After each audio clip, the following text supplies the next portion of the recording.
인생 이야기.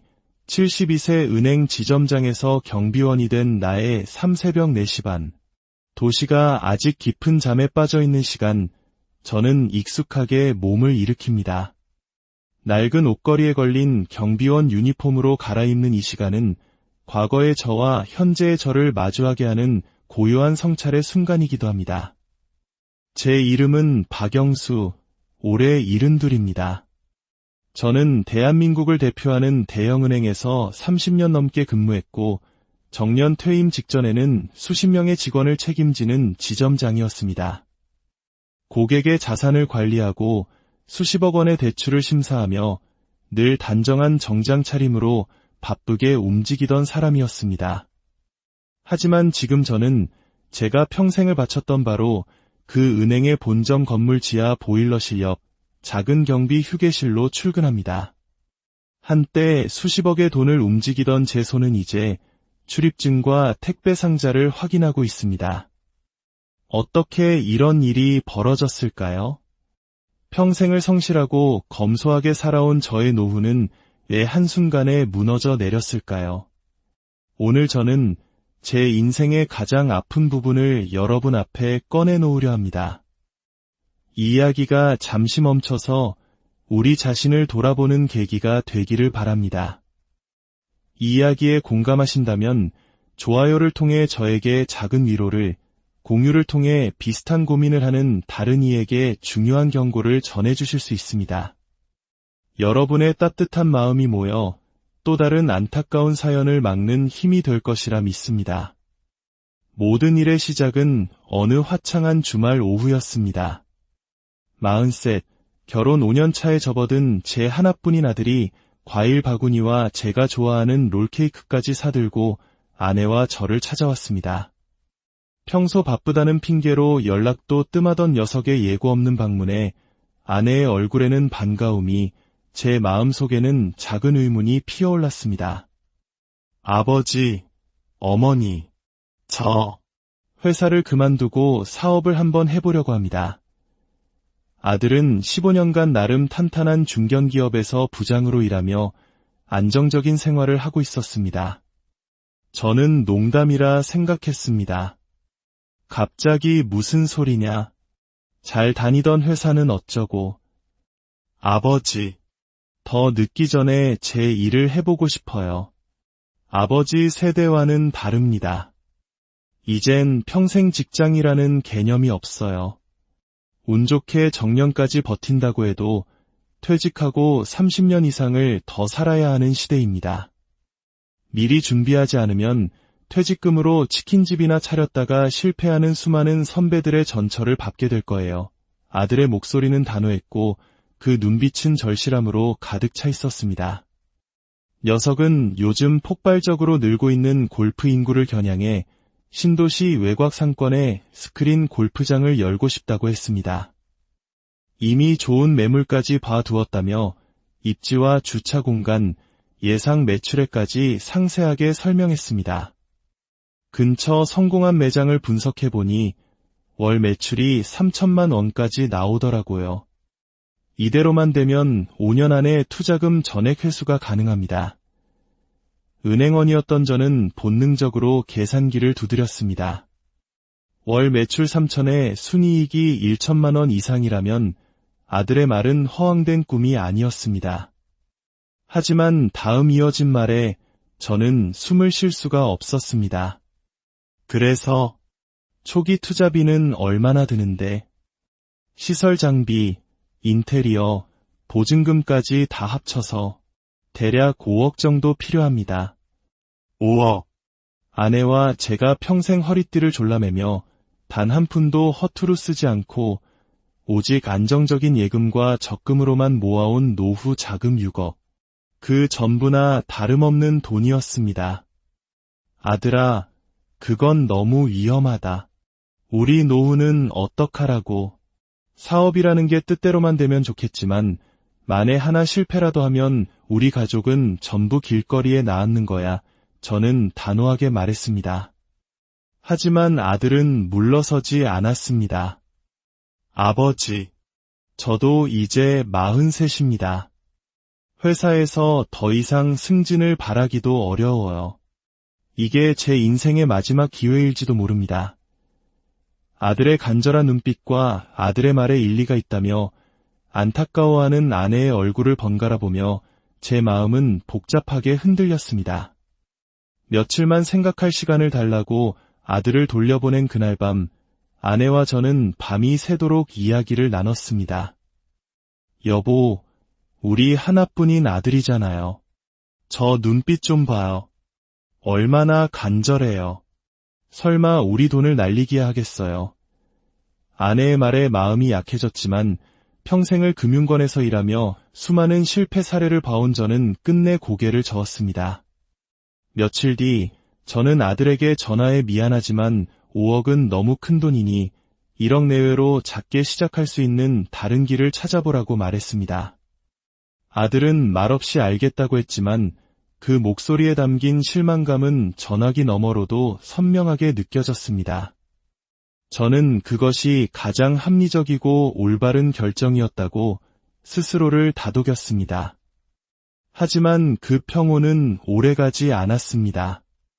며칠 뒤부터 아내의 말수가 눈에 띄게 줄었습니다. 밥을 먹을 때도 TV를 볼 때도 멍하니 다른 생각에 잠겨있는 모습이 제 마음을 불안하게 했습니다. 그러던 어느 날 제 휴대전화에 도착한 문자 메시지 하나가 그 불안의 실체를 드러냈습니다. 3천만 원 출금 완료. 순간 심장이 쿵 내려앉았습니다. 아내에게 묻자 작년에 혼자 들었던 적금이 만기되어 찾은 것이라며 어색하게 웃었습니다. 평생 돈 관리를 함께 해온 우리가 모르는 3천만 원짜리 적금이 있다는 것이 미심쩍었지만 아내를 믿고 더는 묻지 않았습니다. 아니, 믿고 싶었습니다. 그러나 며칠 뒤 제 믿음은 산산조각 났습니다. 1억 원 송금 완료. 더 이상은 외면할 수 없었습니다. 제 추궁의 아내는 결국 눈물을 터뜨리며 모든 것을 고백했습니다. 미안해요. 여보, 우리 아들한테 보냈어요. 당신이 반대할 걸 아니까. 아이가 저한테 와서 엄마라도 제발 도와달라고 우는데 차마 외면할 수가 없었어요. 아내가 저 몰래 아들에게 보낸 돈은 총 3억 원. 저희 노후 자금의 절반이었습니다. 단 한 장의 차용증도 사업 계획서도 없이 오직 내 아들이니까라는 믿음 하나로 건네진 돈이었습니다. 1,000만 원을 대출해줄 때도 수십 장의 서류를 검토하던 제게는 도저히 이해할 수 없는 일이었습니다. 그날 밤 저는 한숨도 자지 못했습니다. 배신감과 불안감에 머릿속이 터져나갈 것 같았습니다. 다음 날 저는 아들에게 전화했습니다. 아들은 모든 것을 알고 있었습니다. 아버지, 정말 감사합니다. 어머니께 받은 돈 꼭 성공해서 1년 안에 원금 전부 갚겠습니다. 걱정 마세요. 아들의 자신감 넘치는 목소리에 이미 엎질러진 물이라면 믿어주는 수밖에 없다고 생각했습니다.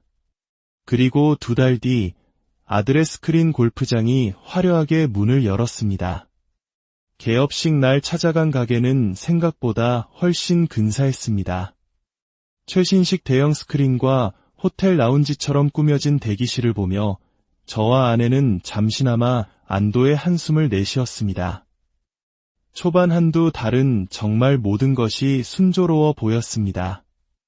아들은 연일 예약이 꽉 찼다며 즐거운 비명을 질렀고 예상보다 매출도 훨씬 좋다며 희망적인 소식을 전해왔습니다. 아내는 그동안 마음고생이 심했다며 눈물을 글썽이며 제게 말했습니다. 여보, 봤죠? 우리 아들 정말 잘 해냈어요. 당신 걱정은 괜한 거였어요. 그때까지만 해도 저는 정말 그렇게 믿었습니다. 하지만 인생의 폭풍은 가장 평온할 때 예고 없이 찾아오는 법이었습니다. 3달째가 되자 아들의 목소리에서 미묘한 그늘이 느껴지기 시작했습니다.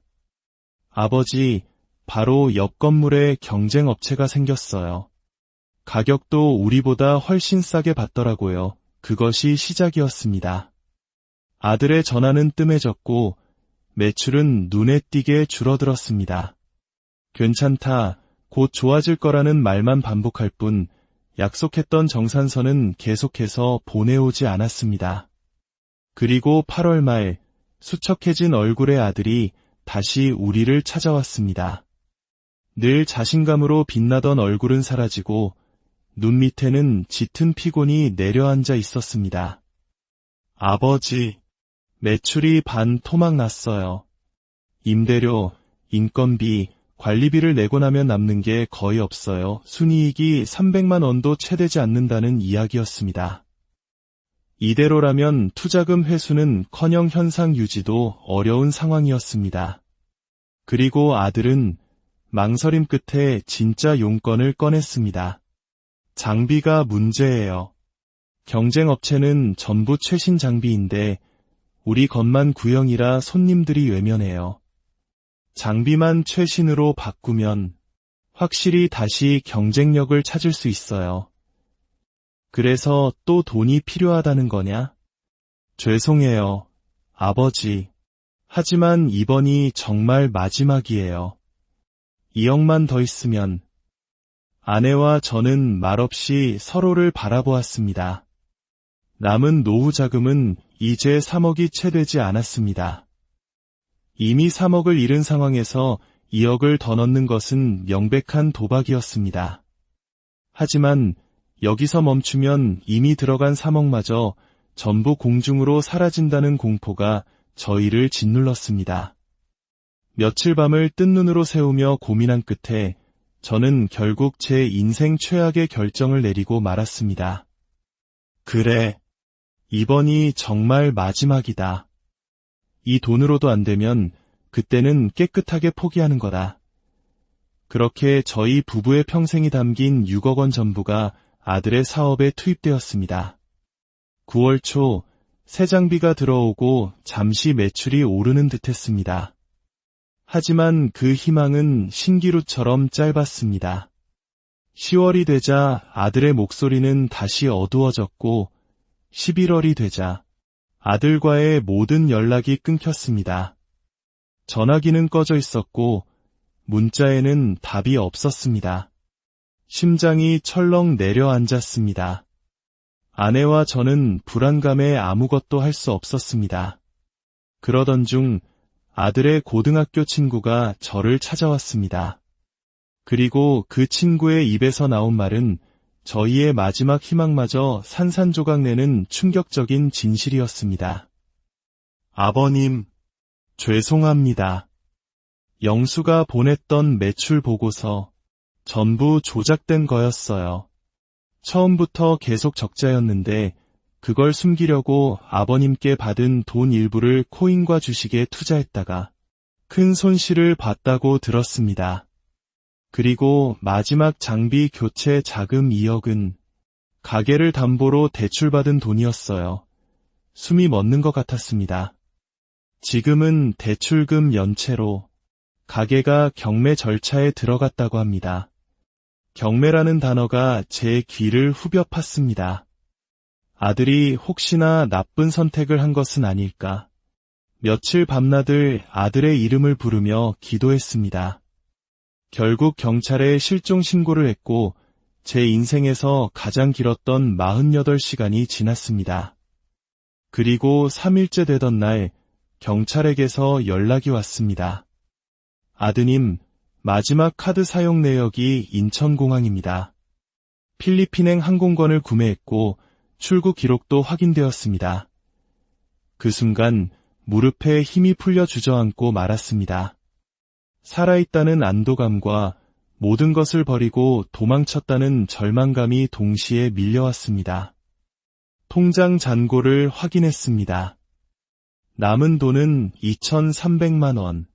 그것이 저희 부부의 전 재산이었습니다. 우리는 30년간 살아온 정든 집을 팔아야 했습니다. 대출금을 갚고 손에 남은 돈은 1억 남짓. 그 돈으로는 서울 근교에 작은 집 하나 구하기도 어려웠습니다. 결국 우리가 찾아 들어간 곳은 햇볕도 잘 들지 않고 구석구석 곰팡이가 피어있는 17평짜리 반지하 다세대 주택이었습니다. 그래도 방 하나 있고 부엌 있고 뜨거운 물은 잘 나오네 억지로 웃으며 말하는 아내의 모습에 가슴이 미어졌습니다. 그날 이후 저는 예전 직장 후배에게 연락해 일자리를 부탁했습니다. 한때 저의 부하였지만 이제는 본점의 임원이 된 후배는 안타까워하며 제게 경비직을 추천해 주었습니다. 일자리를 가릴 형편이 아니었습니다. 아내 역시 식당 주방 보조로 일을 시작했습니다. 하루 6시간씩 김치를 다듬고 산더미 같은 설거지를 하며 지친 몸으로 돌아오는 아내의 거칠어진 손을 볼 때마다 제 마음은 무너져 내립니다. 가끔 옛날 생각이 납니다. 넓은 거실 안마의자에 앉아 TV를 보던 기억, 마당에서 아들과 함께 바비큐를 해먹던 시절의 웃음소리. 하지만 이제 그 모든 것은 돌아갈 수 없는 꿈이 되었습니다. 저는 누구도 탓하지 않습니다. 돌이켜보면 모든 것이 제 실수였기 때문입니다. 아들이라는 이유 하나만으로 사업의 기본인 계약서와 사업계획서 확인을 생략했던 첫 번째 실수, 그리고 손실을 만회하려는 욕심에 멈춰야 할 때 멈추지 못하고 추가 투자를 감행했던 두 번째 실수, 손실을 회복하기 위한 투자는 더 이상 투자가 아니었습니다. 그것은 모든 것을 앗아가는 도박이었습니다. 지금 이 순간에도 힘든 시간을 견디고 계신 분들이 있다면 이 말을 꼭 전하고 싶습니다. 무너지지 마세요. 저 같은 사람도 이렇게 살아가고 있습니다. 비록 반지하에서 다시 시작하는 삶일지라도 살고자 하는 의지만 있다면 길은 있습니다. 저는 오늘도 새벽 첫 차를 타고 은행 본점으로 향합니다. 아내는 주방에서, 저는 출입문 앞에서 우리는 그렇게 우리의 남은 하루하루를 묵묵히 버텨내고 있습니다. 그리고 절대 잊지 마십시오.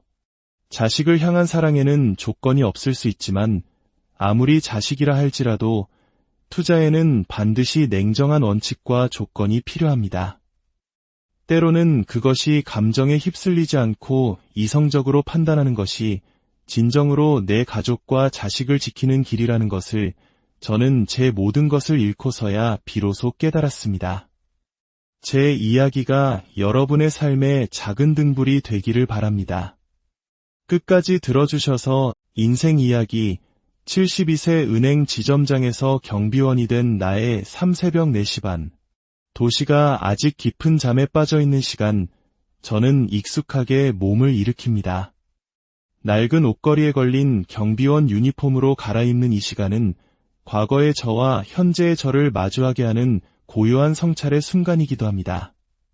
제 이름은 박영수, 올해 72입니다. 저는 대한민국을 대표하는 대형은행에서 30년 넘게 근무했고 정년 퇴임 직전에는 수십 명의 직원을 책임지는 지점장이었습니다. 고객의 자산을 관리하고 수십억 원의 대출을 심사하며 늘 단정한 정장 차림으로 바쁘게 움직이던 사람이었습니다.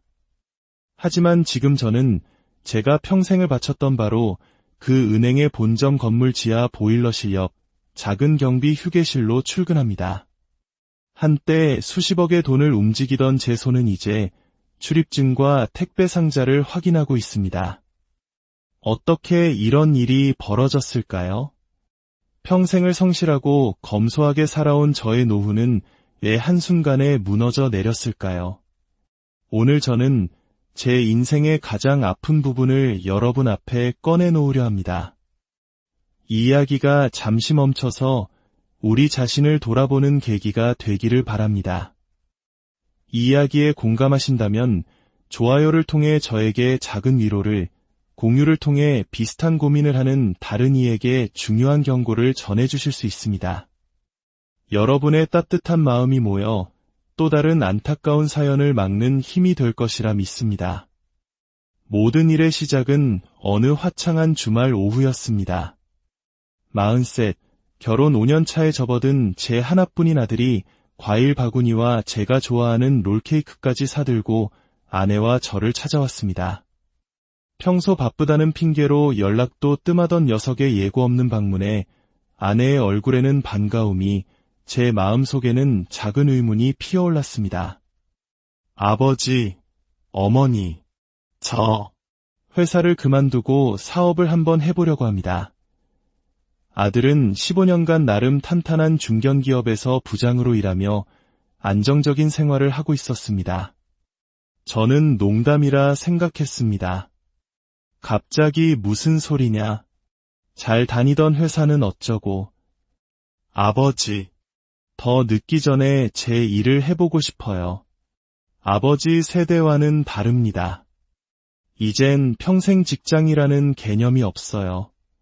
운 좋게 정년까지 버틴다고 해도 퇴직하고 30년 이상을 더 살아야 하는 시대입니다. 미리 준비하지 않으면 퇴직금으로 치킨집이나 차렸다가 실패하는 수많은 선배들의 전철을 밟게 될 거예요. 아들의 목소리는 단호했고 그 눈빛은 절실함으로 가득 차 있었습니다. 녀석은 요즘 폭발적으로 늘고 있는 골프 인구를 겨냥해 신도시 외곽 상권에 스크린 골프장을 열고 싶다고 했습니다. 이미 좋은 매물까지 봐두었다며 입지와 주차 공간, 예상 매출액까지 상세하게 설명했습니다. 근처 성공한 매장을 분석해보니 월 매출이 3천만 원까지 나오더라고요. 이대로만 되면 5년 안에 투자금 전액 회수가 가능합니다. 은행원이었던 저는 본능적으로 계산기를 두드렸습니다. 월 매출 3천에 순이익이 1천만 원 이상이라면 아들의 말은 허황된 꿈이 아니었습니다. 하지만 다음 이어진 말에 저는 숨을 쉴 수가 없었습니다. 그래서 초기 투자비는 얼마나 드는데? 시설 장비, 인테리어, 보증금까지 다 합쳐서 대략 5억 정도 필요합니다. 5억. 아내와 제가 평생 허리띠를 졸라매며 단 한 푼도 허투루 쓰지 않고 오직 안정적인 예금과 적금으로만 모아온 노후 자금 6억. 그 전부나 다름없는 돈이었습니다. 아들아, 그건 너무 위험하다. 우리 노후는 어떡하라고. 사업이라는 게 뜻대로만 되면 좋겠지만 만에 하나 실패라도 하면 우리 가족은 전부 길거리에 나앉는 거야. 저는 단호하게 말했습니다. 하지만 아들은 물러서지 않았습니다. 아버지, 저도 이제 43입니다. 회사에서 더 이상 승진을 바라기도 어려워요. 이게 제 인생의 마지막 기회일지도 모릅니다. 아들의 간절한 눈빛과 아들의 말에 일리가 있다며 안타까워하는 아내의 얼굴을 번갈아 보며 제 마음은 복잡하게 흔들렸습니다. 며칠만 생각할 시간을 달라고 아들을 돌려보낸 그날 밤, 아내와 저는 밤이 새도록 이야기를 나눴습니다. 여보, 우리 하나뿐인 아들이잖아요. 저 눈빛 좀 봐요. 얼마나 간절해요. 설마 우리 돈을 날리기야 하겠어요. 아내의 말에 마음이 약해졌지만 평생을 금융권에서 일하며 수많은 실패 사례를 봐온 저는 끝내 고개를 저었습니다. 며칠 뒤 저는 아들에게 전화해 미안하지만 5억은 너무 큰 돈이니 1억 내외로 작게 시작할 수 있는 다른 길을 찾아보라고 말했습니다. 아들은 말없이 알겠다고 했지만 그 목소리에 담긴 실망감은 전화기 너머로도 선명하게 느껴졌습니다. 저는 그것이 가장 합리적이고 올바른 결정이었다고 스스로를 다독였습니다. 하지만 그 평온은 오래가지 않았습니다. 며칠 뒤부터 아내의 말수가 눈에 띄게 줄었습니다. 밥을 먹을 때도 TV를 볼 때도 멍하니 다른 생각에 잠겨있는 모습이 제 마음을 불안하게 했습니다. 그러던 어느 날 제 휴대전화에 도착한 문자 메시지 하나가 그 불안의 실체를 드러냈습니다. 3천만 원 출금 완료. 순간 심장이 쿵 내려앉았습니다. 아내에게 묻자 작년에 혼자 들었던 적금이 만기되어 찾은 것이라며 어색하게 웃었습니다. 평생 돈 관리를 함께 해온 우리가 모르는 3천만 원짜리 적금이 있다는 것이 미심쩍었지만 아내를 믿고 더는 묻지 않았습니다. 아니, 믿고 싶었습니다. 그러나 며칠 뒤 제 믿음은 산산조각 났습니다. 1억 원 송금 완료. 더 이상은 외면할 수 없었습니다. 제 추궁의 아내는 결국 눈물을 터뜨리며 모든 것을 고백했습니다. 미안해요. 여보. 우리 아들한테 보냈어요. 당신이 반대할 걸 아니까. 아이가 저한테 와서 엄마라도 제발 도와달라고 우는데 차마 외면할 수가 없었어요. 아내가 저 몰래 아들에게 보낸 돈은 총 3억 원. 저희 노후 자금의 절반이었습니다. 단 한 장의 차용증도 사업 계획서도 없이 오직 내 아들이니까라는 믿음 하나로 건네진 돈이었습니다. 1,000만 원을 대출해줄 때도 수십 장의 서류를 검토하던 제게는 도저히 이해할 수 없는 일이었습니다. 그날 밤 저는 한숨도 자지 못했습니다. 배신감과 불안감에 머릿속이 터져나갈 것 같았습니다. 다음 날 저는 아들에게 전화했습니다. 아들은 모든 것을 알고 있었습니다. 아버지, 정말 감사합니다.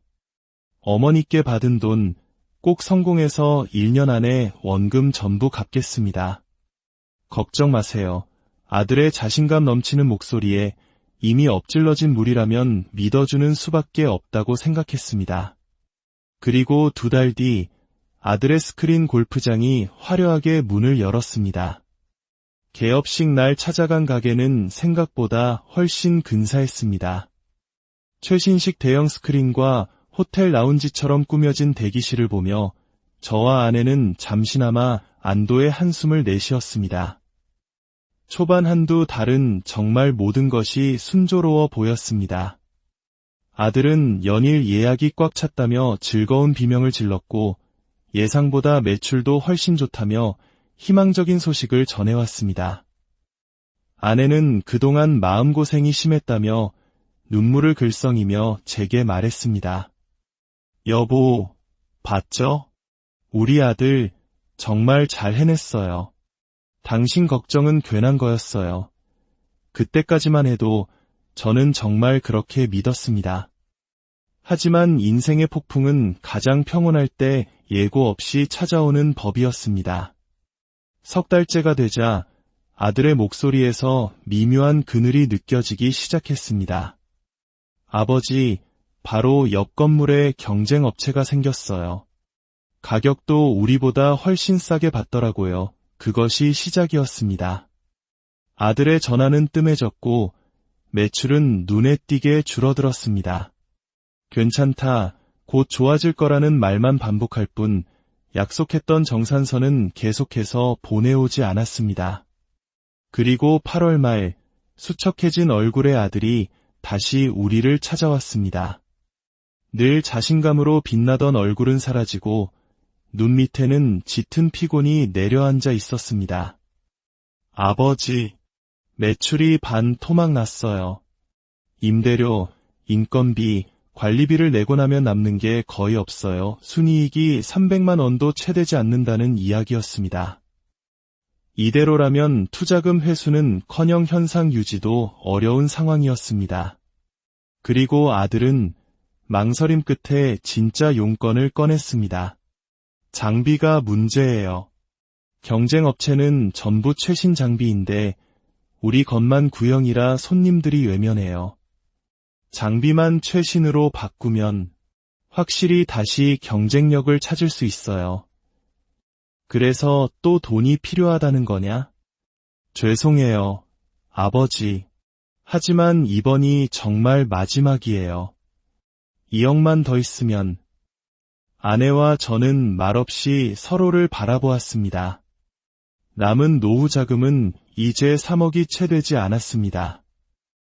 이미 3억을 잃은 상황에서 2억을 더 넣는 것은 명백한 도박이었습니다. 하지만 여기서 멈추면 이미 들어간 3억마저 전부 공중으로 사라진다는 공포가 저희를 짓눌렀습니다. 며칠 밤을 뜬 눈으로 새우며 고민한 끝에 저는 결국 제 인생 최악의 결정을 내리고 말았습니다. 그래. 이번이 정말 마지막이다. 이 돈으로도 안 되면 그때는 깨끗하게 포기하는 거다. 그렇게 저희 부부의 평생이 담긴 6억 원 전부가 아들의 사업에 투입되었습니다. 9월 초 새 장비가 들어오고 잠시 매출이 오르는 듯했습니다. 하지만 그 희망은 신기루처럼 짧았습니다. 10월이 되자 아들의 목소리는 다시 어두워졌고 11월이 되자 아들과의 모든 연락이 끊겼습니다. 전화기는 꺼져 있었고 문자에는 답이 없었습니다. 심장이 철렁 내려앉았습니다. 아내와 저는 불안감에 아무것도 할 수 없었습니다. 그러던 중 아들의 고등학교 친구가 저를 찾아왔습니다. 그리고 그 친구의 입에서 나온 말은 저희의 마지막 희망마저 산산조각 내는 충격적인 진실이었습니다. 아버님, 죄송합니다. 영수가 보냈던 매출 보고서 전부 조작된 거였어요. 처음부터 계속 적자였는데 그걸 숨기려고 아버님께 받은 돈 일부를 코인과 주식에 투자했다가 큰 손실을 봤다고 들었습니다. 그리고 마지막 장비 교체 자금 2억은 가게를 담보로 대출받은 돈이었어요. 숨이 멎는 것 같았습니다. 지금은 대출금 연체로 가게가 경매 절차에 들어갔다고 합니다. 경매라는 단어가 제 귀를 후벼 팠습니다. 아들이 혹시나 나쁜 선택을 한 것은 아닐까. 며칠 밤낮을 아들의 이름을 부르며 기도했습니다. 결국 경찰에 실종 신고를 했고 제 인생에서 가장 길었던 48시간이 지났습니다. 그리고 3일째 되던 날 경찰에게서 연락이 왔습니다. 아드님, 마지막 카드 사용 내역이 인천공항입니다. 필리핀행 항공권을 구매했고 출국 기록도 확인되었습니다. 그 순간 무릎에 힘이 풀려 주저앉고 말았습니다. 살아있다는 안도감과 모든 것을 버리고 도망쳤다는 절망감이 동시에 밀려왔습니다. 통장 잔고를 확인했습니다. 남은 돈은 2,300만 원. 그것이 저희 부부의 전 재산이었습니다.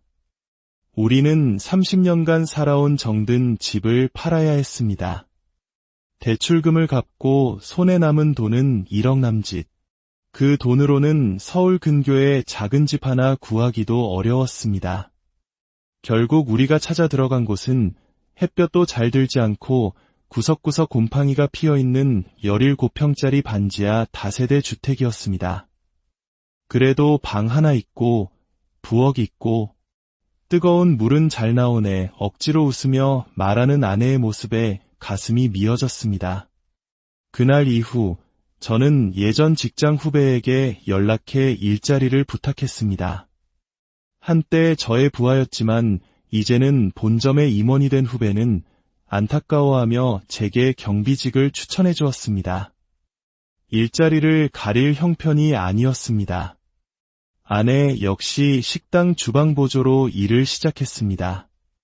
하루 6시간씩 김치를 다듬고 산더미 같은 설거지를 하며 지친 몸으로 돌아오는 아내의 거칠어진 손을 볼 때마다 제 마음은 무너져 내립니다. 가끔 옛날 생각이 납니다.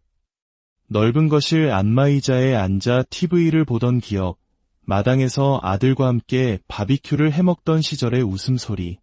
하지만 이제 그 모든 것은 돌아갈 수 없는 꿈이 되었습니다. 저는 누구도 탓하지 않습니다. 돌이켜보면 모든 것이 제 실수였기 때문입니다. 아들이라는 이유 하나만으로 사업의 기본인 계약서와 사업계획서 확인을 생략했던 첫 번째 실수, 그리고 손실을 만회하려는 욕심에 멈춰야 할 때 멈추지 못하고 추가 투자를 감행했던 두 번째 실수, 손실을 회복하기 위한 투자는 더 이상 투자가 아니었습니다. 그것은 모든 것을 앗아가는 도박이었습니다. 지금 이 순간에도 힘든 시간을 견디고 계신 분들이 있다면 이 말을 꼭 전하고 싶습니다. 무너지지 마세요. 저 같은 사람도 이렇게 살아가고 있습니다. 비록 반지하에서 다시 시작하는 삶일지라도 살고자 하는 의지만 있다면 길은 있습니다. 저는 오늘도 새벽 첫 차를 타고 은행 본점으로 향합니다. 아내는 주방에서, 저는 출입문 앞에서 우리는 그렇게 우리의 남은 하루하루를 묵묵히 버텨내고 있습니다. 그리고 절대 잊지 마십시오. 자식을 향한 사랑에는 조건이 없을 수 있지만 아무리 자식이라 할지라도 투자에는 반드시 냉정한 원칙과 조건이 필요합니다.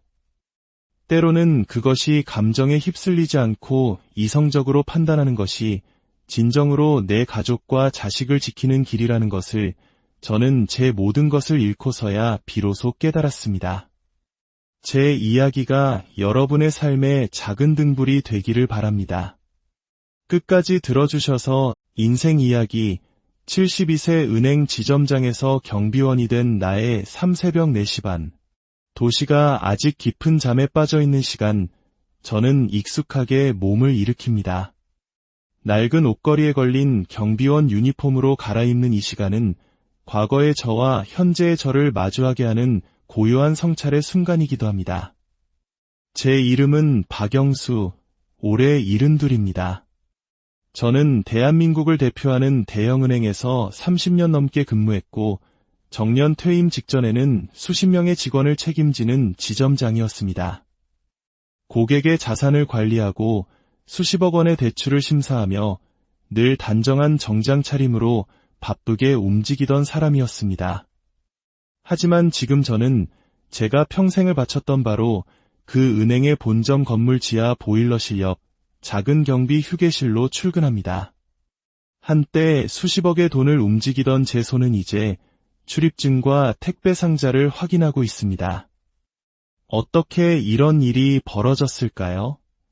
평생을 성실하고 검소하게 살아온 저의 노후는 왜 한순간에 무너져 내렸을까요? 오늘 저는 제 인생의 가장 아픈 부분을 여러분 앞에 꺼내놓으려 합니다. 이 이야기가 잠시 멈춰서 우리 자신을 돌아보는 계기가 되기를 바랍니다. 이 이야기에 공감하신다면 좋아요를 통해 저에게 작은 위로를, 공유를 통해 비슷한 고민을 하는 다른 이에게 중요한 경고를 전해주실 수 있습니다. 여러분의 따뜻한 마음이 모여 또 다른 안타까운 사연을 막는 힘이 될 것이라 믿습니다.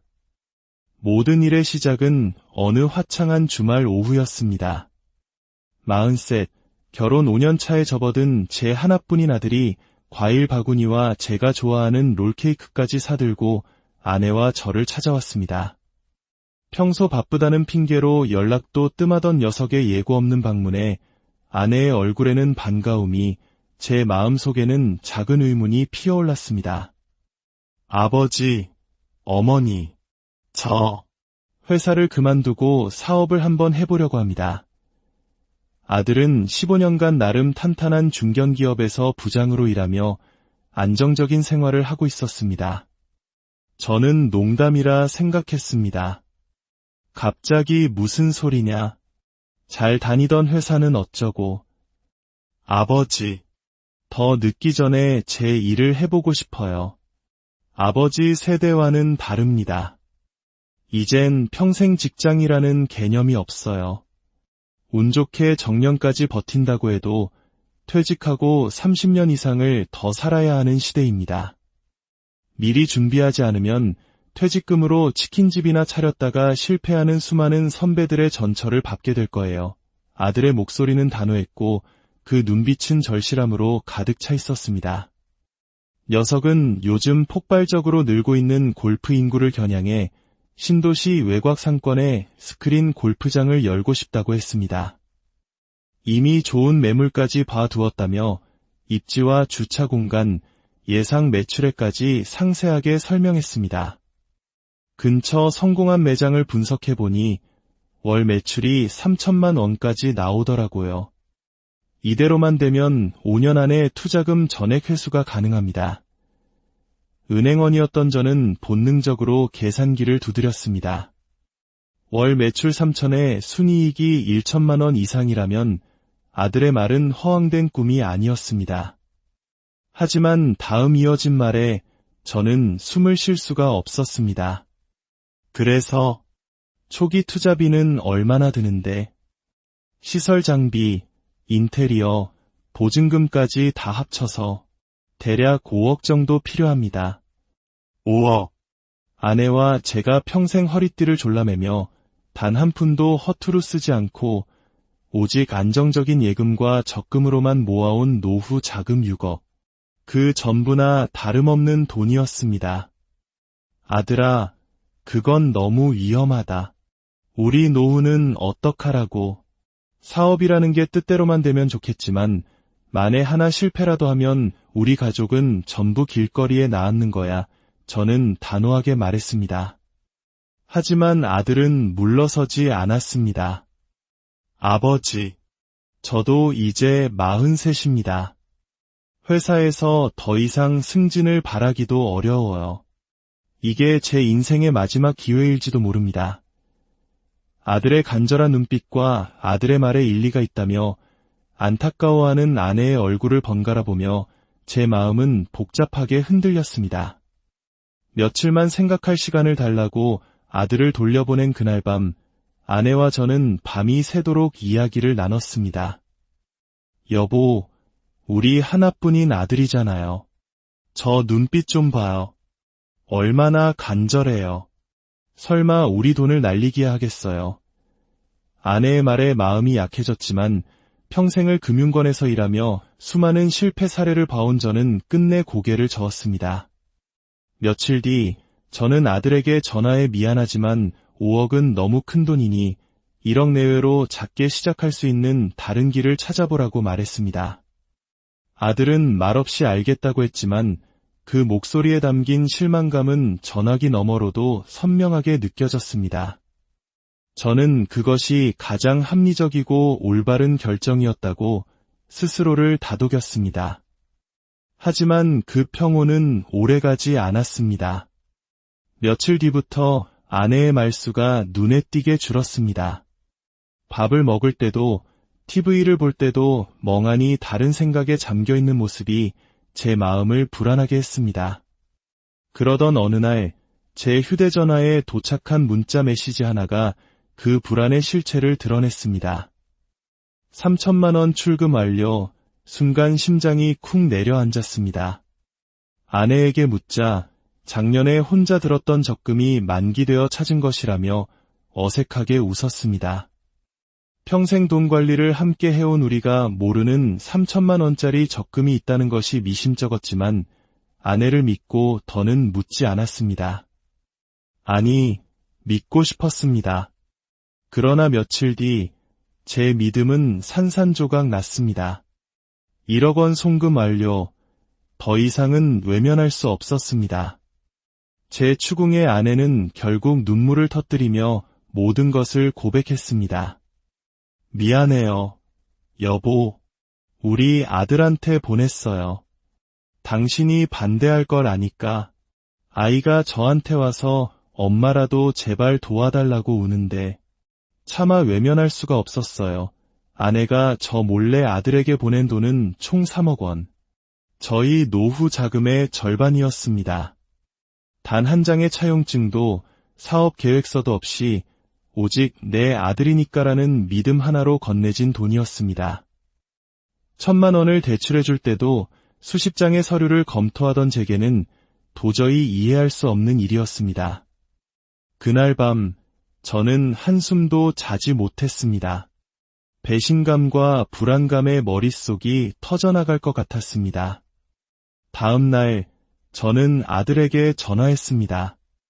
아들은 모든 것을 알고 있었습니다. 아버지, 정말 감사합니다.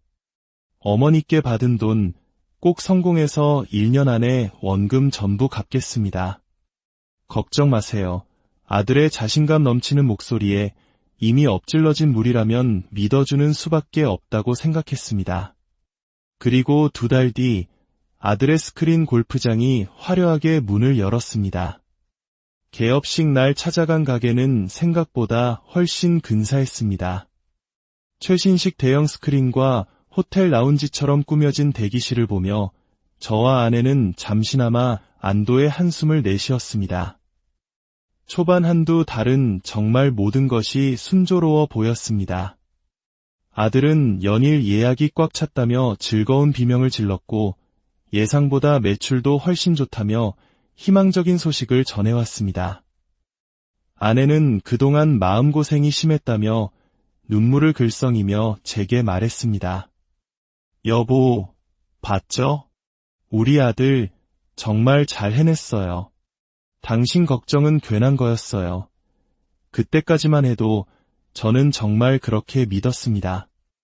하지만 인생의 폭풍은 가장 평온할 때 예고 없이 찾아오는 법이었습니다. 석 달째가 되자 아들의 목소리에서 미묘한 그늘이 느껴지기 시작했습니다. 아버지, 바로 옆 건물에 경쟁업체가 생겼어요.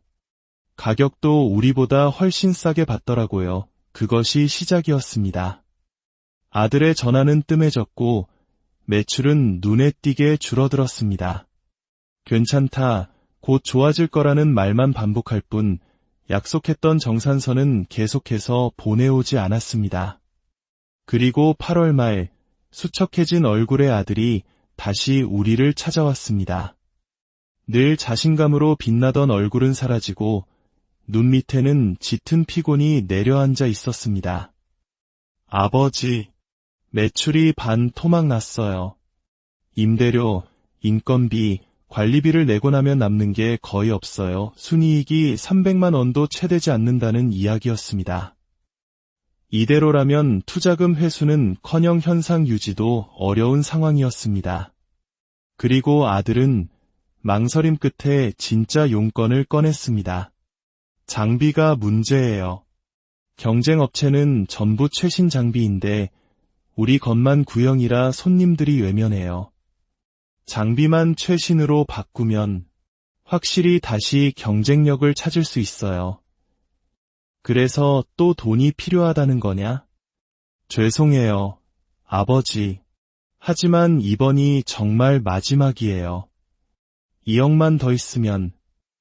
아내와 저는 말없이 서로를 바라보았습니다. 남은 노후 자금은 이제 3억이 채 되지 않았습니다. 이미 3억을 잃은 상황에서 2억을 더 넣는 것은 명백한 도박이었습니다. 하지만 여기서 멈추면 이미 들어간 3억마저 전부 공중으로 사라진다는 공포가 저희를 짓눌렀습니다. 며칠 밤을 뜬 눈으로 새우며 고민한 끝에 저는 결국 제 인생 최악의 결정을 내리고 말았습니다. 그래, 이번이 정말 마지막이다. 이 돈으로도 안 되면 그때는 깨끗하게 포기하는 거다. 그렇게 저희 부부의 평생이 담긴 6억 원 전부가 아들의 사업에 투입되었습니다. 9월 초 새 장비가 들어오고 잠시 매출이 오르는 듯했습니다. 하지만 그 희망은 신기루처럼 짧았습니다. 10월이 되자 아들의 목소리는 다시 어두워졌고 11월이 되자 아들과의 모든 연락이 끊겼습니다. 전화기는 꺼져 있었고 문자에는 답이 없었습니다. 심장이 철렁 내려앉았습니다. 아내와 저는 불안감에 아무것도 할 수 없었습니다. 그러던 중 아들의 고등학교 친구가 저를 찾아왔습니다.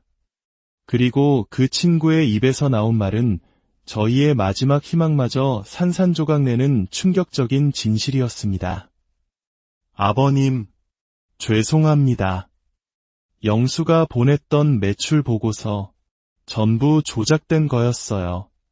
처음부터 계속 적자였는데 그걸 숨기려고 아버님께 받은 돈 일부를 코인과 주식에 투자했다가 큰 손실을 봤다고 들었습니다. 그리고 마지막 장비 교체 자금 2억은 가게를 담보로 대출받은 돈이었어요. 숨이 멎는 것 같았습니다. 지금은 대출금 연체로 가게가 경매 절차에 들어갔다고 합니다.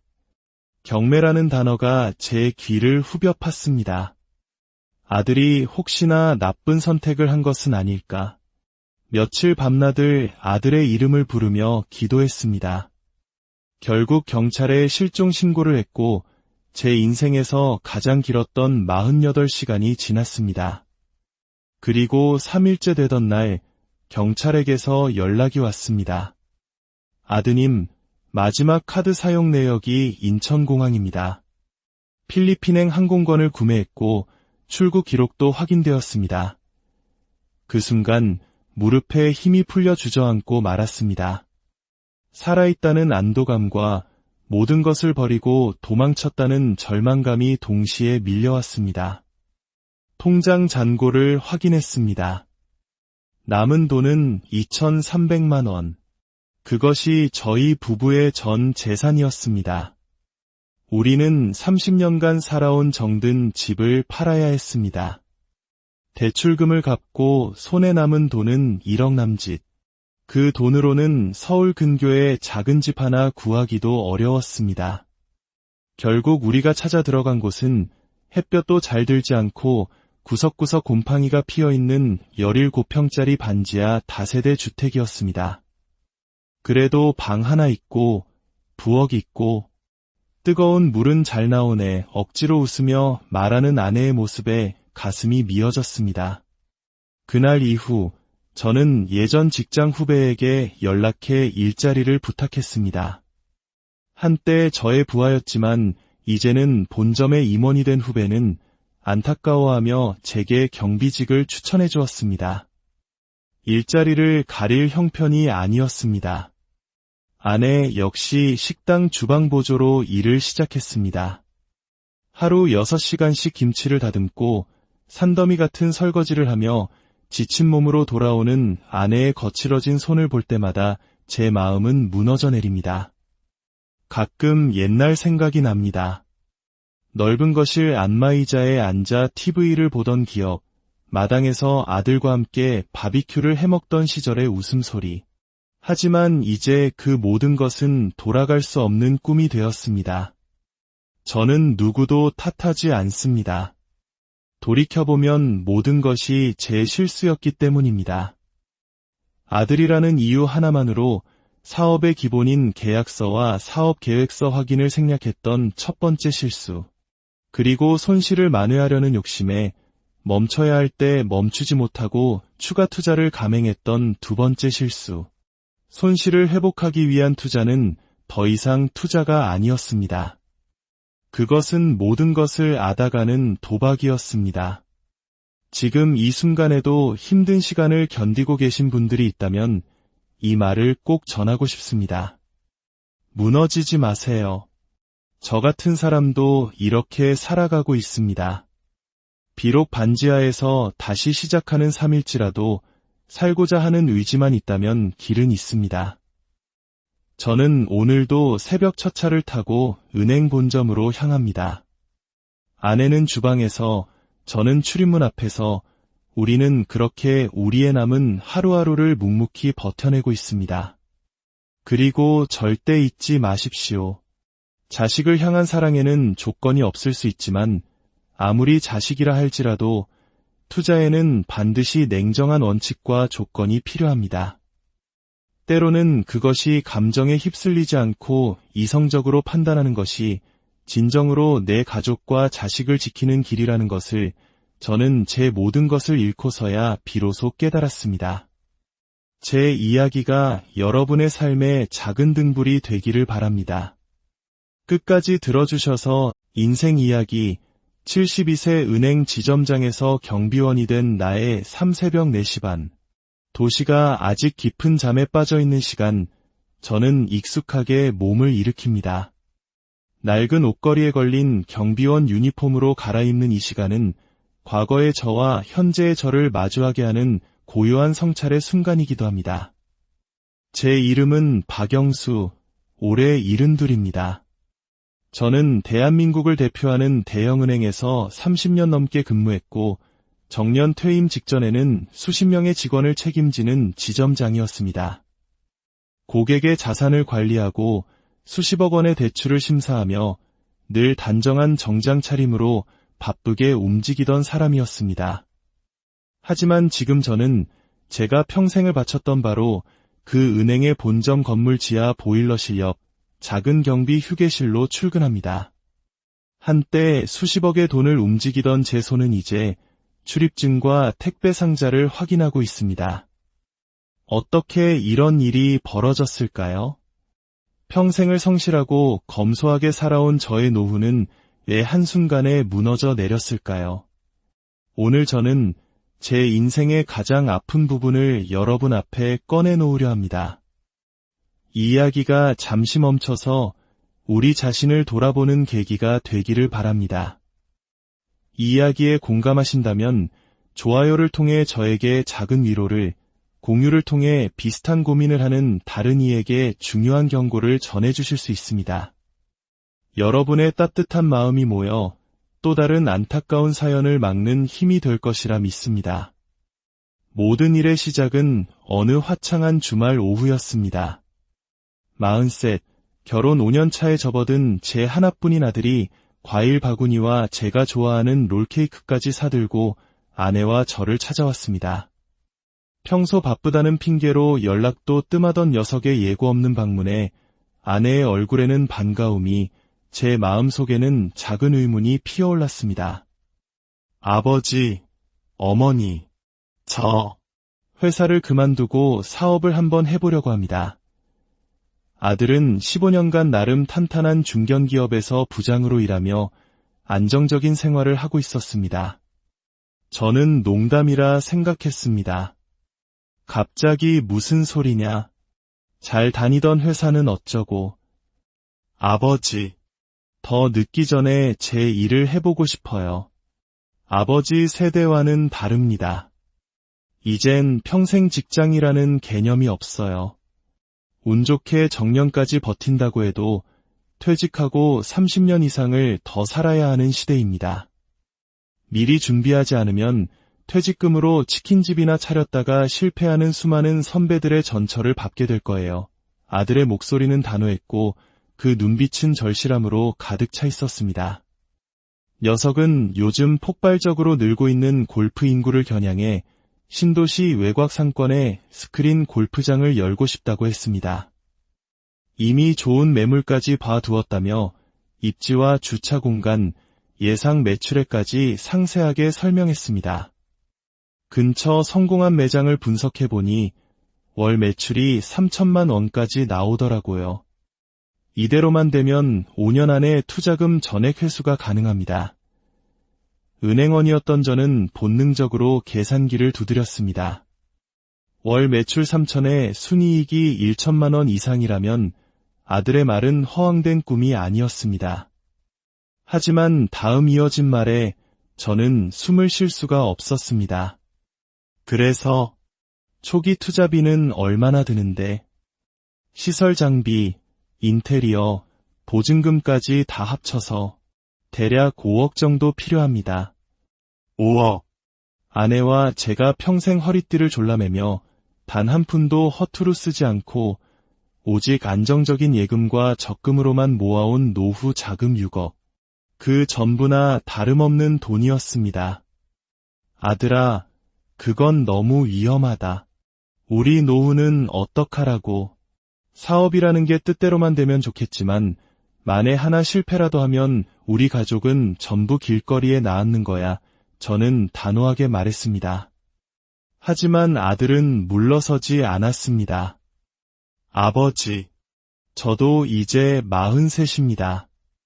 회사에서 더 이상 승진을 바라기도 어려워요. 이게 제 인생의 마지막 기회일지도 모릅니다. 아들의 간절한 눈빛과 아들의 말에 일리가 있다며 안타까워하는 아내의 얼굴을 번갈아 보며 제 마음은 복잡하게 흔들렸습니다. 며칠만 생각할 시간을 달라고 아들을 돌려보낸 그날 밤, 아내와 저는 밤이 새도록 이야기를 나눴습니다. 여보, 우리 하나뿐인 아들이잖아요. 저 눈빛 좀 봐요. 얼마나 간절해요. 설마 우리 돈을 날리기야 하겠어요. 아내의 말에 마음이 약해졌지만 평생을 금융권에서 일하며 수많은 실패 사례를 봐온 저는 끝내 고개를 저었습니다. 며칠 뒤 저는 아들에게 전화해 미안하지만 5억은 너무 큰 돈이니 1억 내외로 작게 시작할 수 있는 다른 길을 찾아보라고 말했습니다. 아들은 말없이 알겠다고 했지만 그 목소리에 담긴 실망감은 전화기 너머로도 선명하게 느껴졌습니다.